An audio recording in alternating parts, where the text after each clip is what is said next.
የልብና የደም ዝውውር በሽታዎች በዓለም አቀፍ ደረጃ ለሞት ዋነኛ መንስኤ ከሆኑት መካከል ናቸው። በየዓመቱ ወደ 17.9 ሚሊዮን የሚገመቱ ሰዎች በእነዚሁ ህመሞች ህይወታቸው እንደሚያልፍ የዓለም ጤና ድርጅት መረጃ ያመላክታል። ይህ አሃዝ በዓለም አቀፍ ደረጃ ከሚከሰቱ አጠቃላይ የሞት መጠን ውስጥ 1/3 ያህሉን ይይዛል። ይህም የልብ በሽታ በዓለም ላይ ዋነኛው የሞት መንስኤ እንደሚያደርገው ነው መረጃዎች የሚጠቁሙት።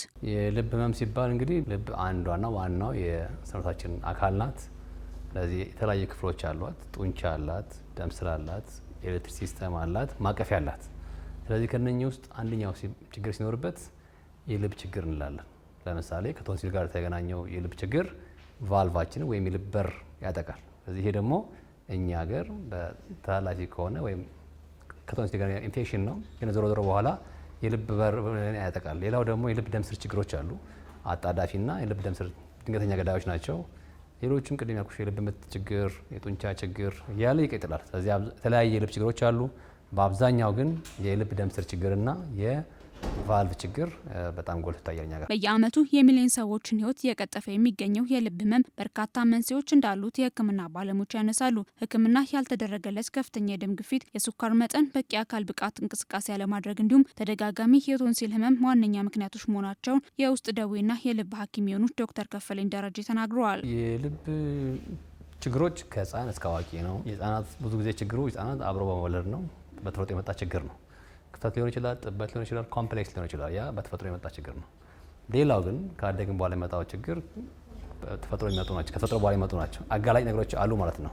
ግፊት፣ ስኳር፣ ኮሌስትሮል፣ ውፍረት፣ ማጨስ፣ አልኮል፣ እንቅስቃሴ ያለማድረግ፣ አንዳንዴም በዘር እነኚህ አጋላጭ ነገሮች ናቸው። ሌላው ከቫልቭ ጋር የሚገናኝ ደግሞ ቶንሲል፣ ተደጋጋሚ ቶንሲል ኢንፌክሽን ሲኖር በቀጥታ የልብ ቫልቫችንን ያጠቃል። በኢትዮጵያ በልብና በደም ስር ህመሞች አማካኝነት የሚሞቱ ሰዎች ከጊዜ ወደ ጊዜ እየጨመረ እንደሚገኝ የጤና ሚኒስትር ዴኤታ ዶክተር ደረጀ ዱጉማ ገልጿል። በተለይም ይህ ቁጥር በከተሞች አካባቢ ከፍ እንደሚል ነው የገለጹት። የልብና ተላላፊ ያልሆኑ በሽታዎች በኢትዮጵያ ለመጨመራቸው የአኗኗር ዘይቤ መቀየር ዋነኛ አጋላጭ መሆኑን ጠቁመዋል። በዓለም አቀፍ ደረጃ ከሚሞቱት ሰዎች ውስጥ 1/3 በልብና ደም ስር በሽታዎች የሚከሰት ሞት ነው። በሀገራችንም ተላላፊ ያልሆኑ በሽታዎች በአጠቃላይ በተለይ ደግሞ የደምና የደም ስርና የልብ በሽታ ከጊዜ ወደ ጊዜ በሚያስፈራ መንገድ እየጨመረ መምጣቱን የተለያዩ መረጃዎች ያሳያል። በሀገራችን ከ100,000 ሰዎች ውስጥ 225 የሚሆኑት ህይወታቸውን የሚያጡት በልብና ደም ስር በሽታዎች። ብዙ ዜጎችን እየቀጠፈ ያለ ጊዜ የማይሰጥ ስትሮክ ነው አንዱ። ሁለተኛው ይሄ ኢስኬሚክ ሃርት ዲዚዝ የሚባለው ድንገተኛ የልብ ህመም ነው። እሱም ደግሞ በሁለተኛ ደረጃ በርካታ ዜጎችን የሚጎዳ ነው።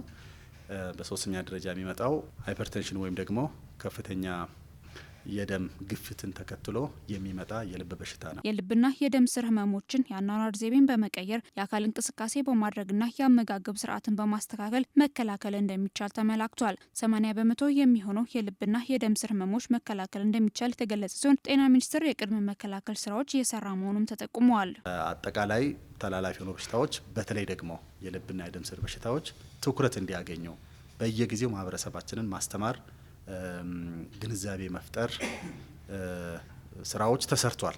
የቀድሞ ልየታ ወይም ደግሞ ምርመራዎችን ማድረግ ነው። ከፍተኛ የደም ግፊት ቀድሞ ልየታ ጋር ተያይዞ በ2017 ከ26 ሚሊዮን በላይ ዜጎችን መመርመር ተችሏል። ከዚህ ውስጥ ከ820,000 በላይ ከፍ ያለ የደም ግፊት መጠን እንደተገኘ ማየት ይቻላል። ከስኳር ህመም ጋር ተያይዞ በ2017 ከ6 ሚሊዮን በላይ የሚሆኑ ዜጎች ምርመራ ተደርጓል ለስኳር። ከዚህ ውስጥ ወደ 225,000 የሚሆኑ በደማቸው ውስጥ ከፍ ያለ የስኳር መጠን ተገኝቷል። ይህም ቀላል ቁጥር አይደለም። በኢትዮጵያ ቁጥሩ እየጨመረ የመጣውን የልብ ህመም መንስኤዎችንና የመከላከያ መንገዶችን ለህብረተሰቡ ለማስተማር በማለም ዓለም አቀፍ የልብ ቀን በየዓመቱ በተለያዩ ሁኔታዎች ይከበራል። የዘንድሮ ዓለም አቀፍ የልብ ቀንም አንድም የልብ ምት አታመልጠንም በሚል መሪ ሀሳብ በኢትዮጵያ ለ11ኛ ጊዜ እንደሚከበር ጤና ሚኒስቴር አስታውቋል። በዓለም አቀፍ ደረጃ ለ27ኛ በሀገራችን ደግሞ ለ11ኛ ጊዜ የሚከበረው የዓለም የልብ ቀን መሪ ቃሉ አንድም የልብ ምት አታምልጠን ወይም ደግሞ ዶንት ሚስ ቢት በሚል መሪ ቃል የሚከበር ሲሆን መሪ ቃሉ እንደሚያሳየው በልብ ምት ችግር ጋር ወይም ደግሞ በአጠቃላይ ከልብ ህመም ጋር ተያይዞ ማንም ሰው ህይወቱ እንዳያልፍ ሁላችንም ተረባርበን መስራት እንዳለብን የሚያመላክት ነው።